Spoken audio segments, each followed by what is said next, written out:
चलते हैं श्रीमद् भागवत महापुराण। प्रसंग चल रहा है, उद्धव जी कई महीना रुके ब्रज में। कोई ऐसा नहीं कि कई 2 दिन वार्ता हुई चले गए, नहीं, कई महीना ब्रज में रुके। तो उद्धव जी महाराज गोपियों के बीच में विराजमान है। कल आपने भ्रमर गीत सुना। अच्छा, प्रीतम के प्यारे दूत,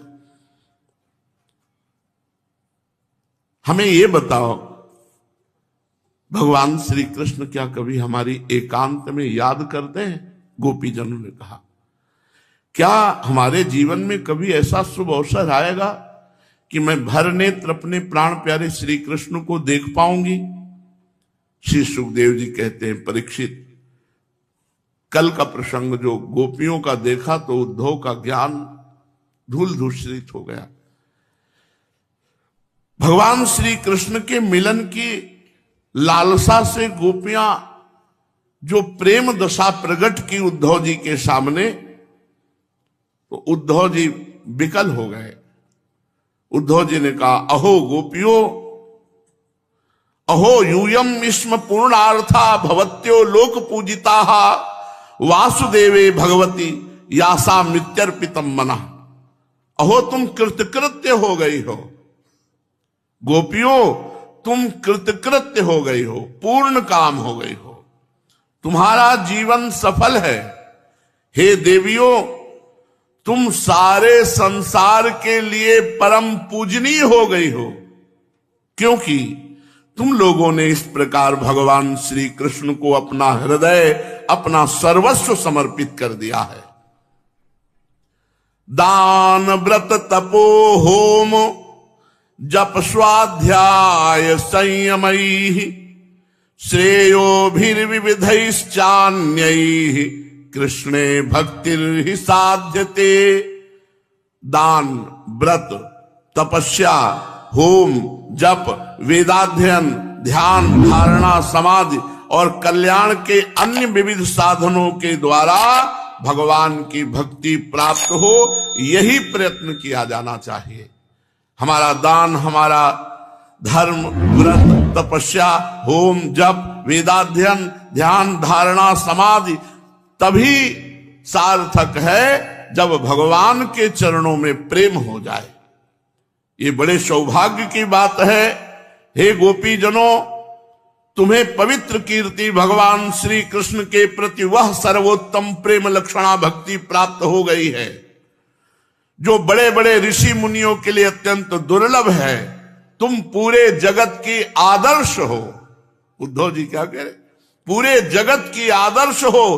तुम्हें वो स्थिति प्राप्त है जो बड़े बड़े ऋषि मुनियों के लिए भी अत्यंत दुर्लभ है।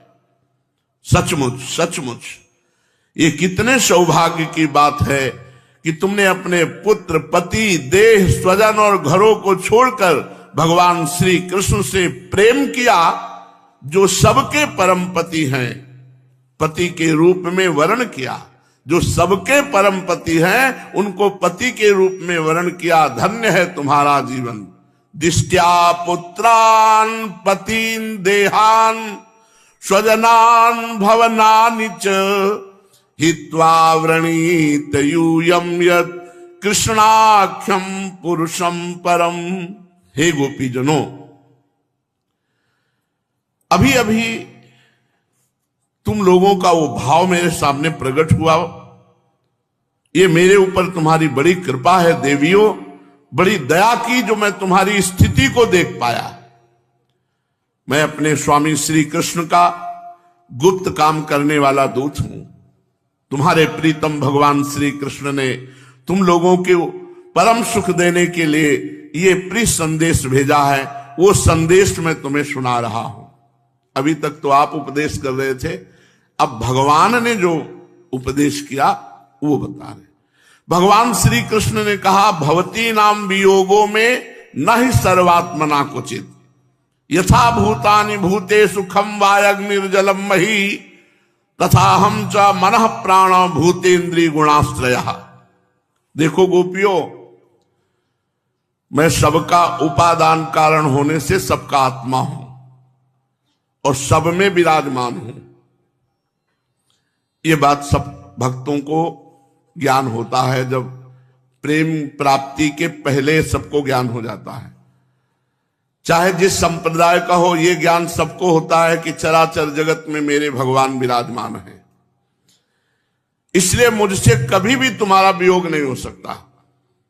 भवती नाम वियोगों में ना ही सर्वात्मना क्वचित, हमारा तुम्हारा कभी वियोग हो ही नहीं सकता। संसार के सभी भौतिक पदार्थों में आकाश, वायु, अग्नि, जल और पृथ्वी, ये पांचों भूत व्याप्त हैं, क्योंकि इन पंचभूतों से ही सब कुछ बना है। ये पंचभूत ही वस्तुओं के रूप में है। वैसे ही मैं, ध्यान दो, भगवान श्री कृष्ण कहते हैं जैसे जितने पदार्थ, व्यक्ति, जड़, चैतन्य, जो भी ये शरीर, ये सब पंचभूतों से बने हैं। पंचभूत उनमें व्याप्त हैं, अर्थात पंचभूतों से ही बने।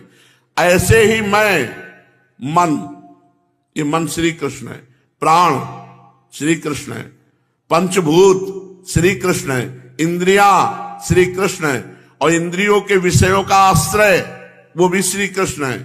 वे मुझ में है, मैं उनमें हूं, और सच पूछो तो केवल मैं ही मैं हूं। ये शुद्ध ज्ञान।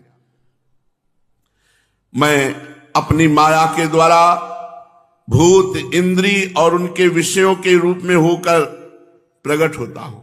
माया से मैं ही पंचभूत बनता हूं, मैं ही इंद्रिया बनता हूं, मैं ही मन बनता हूं। शुरुआत यहीं से की थी। आप ही मन हो, आप ही इंद्रिया हो, आप ही पंचभूत हो, आप ही प्राण हो, आप ही विषयों के आश्रय भी हो। भगवान कह रहे, बिल्कुल बहुत सुंदर बात समझने की है। मैं ही अपने आप से अपने आप को रचता हूं, अपने आप का पालन करता हूं, अपने आप का विनाश कर लेता हूं। बोले भगवान को दया नहीं आई, तो भगवान ही तो थे जो विनाश लीला कर रहे थे, अपने आप से अपने आप की। मैं अपने आप को समेट लेता हूं, मैं अपने आप को प्रकाशित करता हूं, और मैं अपने आप का पालन करता हूं। आनंद ही आनंद, अगर ये बात समझ में आ जाए। मैं माया और माया के कार्यों से पृथक गुप्त रहता हूं, विशुद्ध ज्ञान स्वरूप हूं। माया जड़ प्रकृति है। जीव तथा अपने ही अवांतर भेदों से रहित सर्वथा शुद्ध हो। कोई भी गुण आत्मा का स्पर्श नहीं कर सकते। माया तीन वृत्तियां प्रकट करती है, जागृत, स्वप्न और सुषुप्ति। तीनों वृत्तियों में जो अखंड मैं जगा, मैं सोया, मैं स्वप्न देखा, वो अविनाशी मैं हूं। ये जो मैं वो श्री कृष्ण ही है।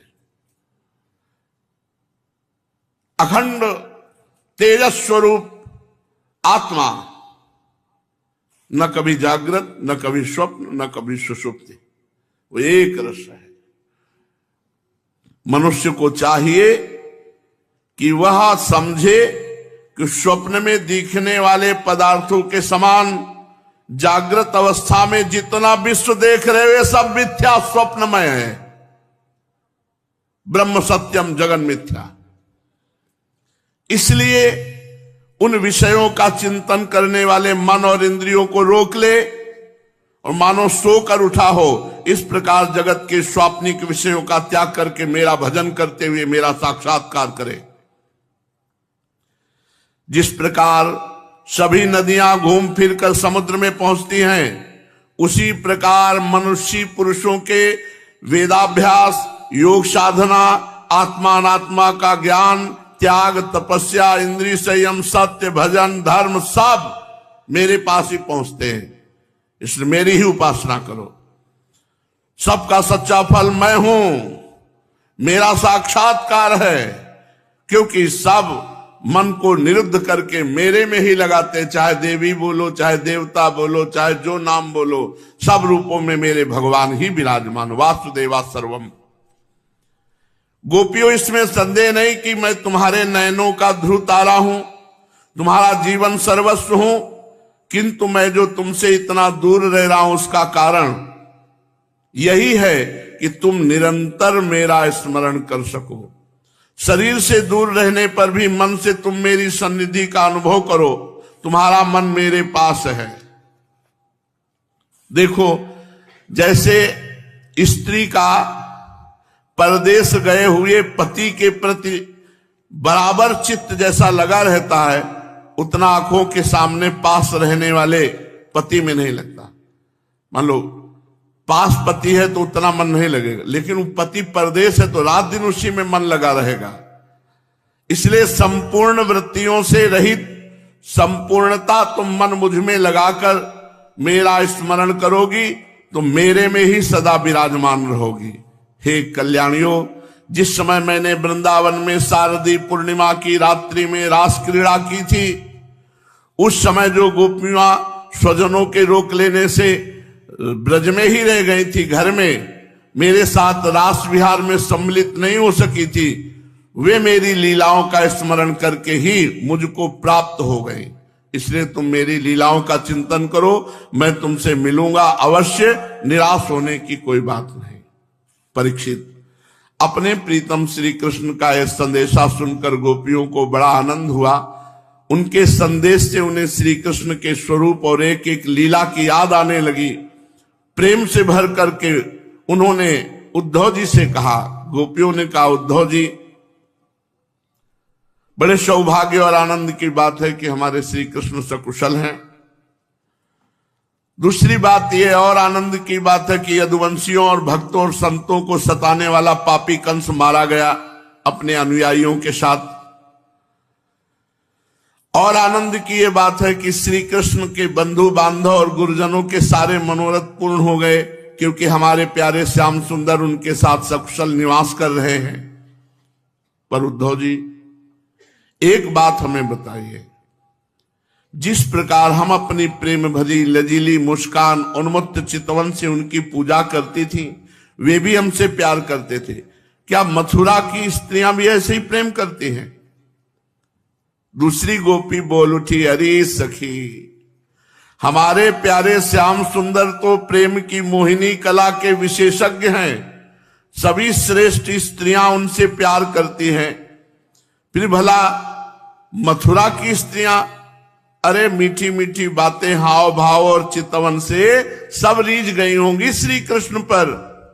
तो अगली गोपी बोली, अरे सखी, ये बताओ, इनसे पूछो कि जब नगर नारियों की मंडली में कोई बात चलती है तो हमारे प्यारे स्वच्छंद रूप से बिना किसी संकोच के प्रेम की बातें करने लगते हैं। क्या कभी प्रसंगवश हम गंवार ग्वालिनों की भी याद करते हैं श्री कृष्ण?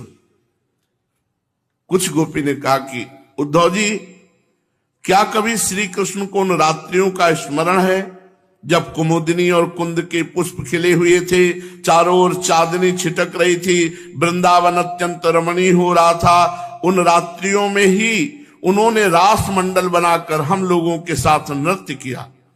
कितनी सुंदर थी वह रास लीला। उस समय हम लोगों के पैरों के नूपुर रुंझुन रुंझुन बज रहे थे। हम सब सखियां उन्हीं के सुंदर सुंदर लीलाओं का गान कर रही थी। वे हमारे साथ नाना प्रकार की लीलाएं कर रहे थे। कुछ दूसरी गोपियां बोल उठी, उद्धव जी, हम सब तो उन्हीं के विरह की आग से जल रही हैं। देवराज इंद्र जैसे जल बरसाकर वन को हरा भरा कर देते हैं, उसी प्रकार क्या कभी श्री कृष्ण भी अपने कर स्पर्श आदि से अपना दर्शन देकर हमें जीवन दान देने के लिए यहां आएंगे? तब तक एक गोपी ने कहा, अरे सखी, वो क्यों अब आएंगे? शत्रुओं को मारकर राज्य पा लिया, जिसे देखो वही उनका सुहृद होता है। बड़े बड़े नरपत की कुमारियों से अब वो विवाह करेंगे, आनंद पूर्वक रहेंगे, यहां हम ग्वालिनों के पास क्यों आएंगे? दूसरी गोपी ने कहा, नहीं नहीं सखी, श्री कृष्ण महात्मा है, स्वयं लक्ष्मीपति हैं, उनकी कोई कामना नहीं है, वे पूर्ण काम है। हम बनवासिनी ग्वालिनों या दूसरी राजकुमारियों से उनका कोई प्रयोजन नहीं है। तब एक सखी ने कहा, सखी तुम्हें एक बात बताऊं, वैश्या होने पर भी पिंगला ने बहुत ठीक कहा है कि संसार में किसी की आशा ना रखना ही सबसे बड़ा सुख है। परम सौख्यम ही नैरास्यम स्वैरिण्यप्याह पिंगला तज्जानती नाम नः कृष्णे तथा प्यासा दुरत्यया। किसी की आशा रखना ही सबसे बड़ा दुख है। फिर भी हम श्री कृष्ण की आशा को छोड़ने में असमर्थ हैं और उसी आशा से हमारे प्राण जीवित हैं। हमारे प्यारे श्याम सुंदर ने, जिनकी कीर्ति का गान बड़े बड़े महात्मा करते रहते हैं, हमसे एकांत में जो मीठी मीठी प्रेम की बातें की, हम उन्हें छोड़ने का, भुलाने का उत्साह भी कैसे कर सकती है। देखो तो उनकी इच्छा ना होने पर भी स्वयं लक्ष्मी जी उनके चरणों से लिपटी रहती हैं। एक क्षण के लिए भी उनका संग छोड़कर कहीं नहीं जाती। एक सखी ने कहा, उद्धव जी ये वह नदी है जिसमें वो जल विहार करते थे, ये वही गोवर्धन है जिनके शिखर पर चढ़कर वे बांसुरी बजाते थे, ये वही वृंदावन है जिसमें रात्रि में उन्होंने रास लीला की, ये वे ही गौएं हैं जिनको चराने के लिए सुबह शाम हम लोगों को देखते हुए जाते थे। ये ठीक वैसी ही बंसी की तान हमारे कानों में गूंजती रहती है जैसी वे अपने अधरों के संयोग से छेड़ा करते थे। बलराम जी के साथ श्री कृष्ण ने इन सभी का सेवन किया है। उद्धव जी, वृंदावन का एक एक कण, एक एक धूल कण, एक एक कोना, एक एक वृक्ष, कोई ऐसा नहीं जो श्री कृष्ण का आलिंगन स्पर्श न प्राप्त किए हो। इन्हें जब हम देखती हैं, सुनती हैं, दिन भर यही तो करती रहती हैं, तब तब वे हमारे प्यारे श्याम सुंदर नंद नंदन को हमारे नेत्रों के सामने लाकर रख देते हैं। उद्धव जी, हम मर भले सकते हैं लेकिन उनको भूल नहीं सकती, ये खास बात है। तद्विस्मरणेन परम व्याकुलतेति, हम मर सकते हैं पर उन्हें भूल नहीं सकती। उनकी वो हंस की सी सुंदर चाल, उन्मत्त हास्य, विलासपूर्ण चितवन, मधुमयी वाणी, आह, उन सब ने हमारे चित्त को चुरा लिया है। हमारा मन हमारे वश में नहीं। अब हम उन्हें भूले तो किस तरह। हमारे प्यारे श्री कृष्ण मानो भगवान सामने हो गए। अब वो कहे, हमारे प्यारे श्री कृष्ण, तुम ही हमारे जीवन के स्वामी हो, सर्वस्व हो। प्यारे, तुम लक्ष्मी नाथ हो तो हुआ करो, लेकिन हमारे लिए तो ब्रजनाथ हो ना। हम ब्रज गोपियों के एकमात्र तुम ही सच्चे स्वामी हो। हे श्याम सुंदर, तुमने बार बार हमारी व्यथा मिटाई है, हमारे संकट काटे हैं। हे गोविंद, तुम गौओं से बहुत प्रेम करते हो। तुम्हारा ये सारा गोकुल, जिसमें ग्वाल बाल, माता पिता, गौएं और हम गोपियां सब कोई हैं, दुख के अपार सागर में डूब रहा है। हे गोविंद, हे कृष्ण, तुम मुझे दुख से बचाओ, इस अपार विरह दुख से बचाओ, हमारी रक्षा करो। श्री सुखदेव जी कहते हैं, प्रिय परीक्षित, भगवान श्री कृष्ण का प्रिय संदेश सुनकर गोपियों के विरह की व्यथा शांत हो गई। वे इंद्रियातीत भगवान श्री कृष्ण को अपनी आत्मा के रूप में सर्वत्र स्थित समझ चुकी थी। अब वे बड़े प्रेम और आदर से उद्धव जी का सत्कार करने लगी। उद्धव जी गोपियों की विरह व्यथा मिटाने के लिए कई महीने तक ब्रज में रहे और भगवान श्री कृष्ण की अनेक लीलाएं पूछ पूछ कर, यहां भगवान ने क्या किया, यहां भगवान ने क्या किया, ऐसे लीलाएं सुन सुन करके गोपियों को भी आनंद मगन करते। और उद्धव जी नंद बाबा के ब्रज में जितने दिनों तक उद्धव रहे, उतने दिनों तक भगवान श्री कृष्ण की लीला की चर्चा होते रहने के कारण ब्रजवासियों को ऐसा जान पड़ा कि उद्धव जी को आए तो अभी एक ही क्षण हुआ है। भगवान के परम प्रेमी भक्त उद्धव जी यमुना के तट पर, वृंदावन, गिरिराज की घाटी और कुंज निकुंजों में गोपियों के साथ बैठकर खूब भगवत चर्चा करते, भगवान श्री कृष्ण की लीला के स्मरण में तन्मय रहते। भगवान श्री कृष्ण के प्रेम में विकल होकर के गोपिकाओं की जो स्थितियां उद्धव जी के सामने प्रकट हुई, उद्धव जी ने उन स्थितियों को देख करके गोपियों के चरणों में साष्टांग दंडवत बार बार नमस्कार, और कहने लगे कि इस पृथ्वी पर केवल गोपियों का शरीर धारण करना धन्य हो गया, क्योंकि सर्वात्मा श्री कृष्ण में ऐसे दिव्य प्रेम, ऐसी महाभावमय स्थिति, प्रेम की ये ऊंची से ऊंची स्थिति गोपी जनों को प्राप्त हुई, ये मुमुक्षु जनों को भी नहीं प्राप्त हुई, बड़े बड़े मुनियों को प्राप्त नहीं हुई, मुक्त पुरुषों को प्राप्त नहीं हुई। उद्धव जी कहते हैं ये स्थिति हम भक्तजनों के लिए भी वांछनीय है, हमें इसकी प्राप्ति नहीं हो सकी। बड़े बड़े यज्ञ करने का क्या फल, कुलीनता का क्या फल, दुजाति का क्या फल, संस्कार का क्या फल, भगवान में प्रेम हो जाना। इसलिए भगवान की चर्चा से भगवान में प्रेम होता है। मैं अनेक कल्पों तक बार बार ब्रह्मा नहीं बनना चाहता, लेकिन इन ब्रजवासियों के बीच में रहना चाहता हूं, क्योंकि इनकी चरण धूलि पड़े और इनके बीच में बैठकर भगवत चर्चा करने को मिले। शेष चर्चा आगे। श्री राधा वल्लभ लाल की।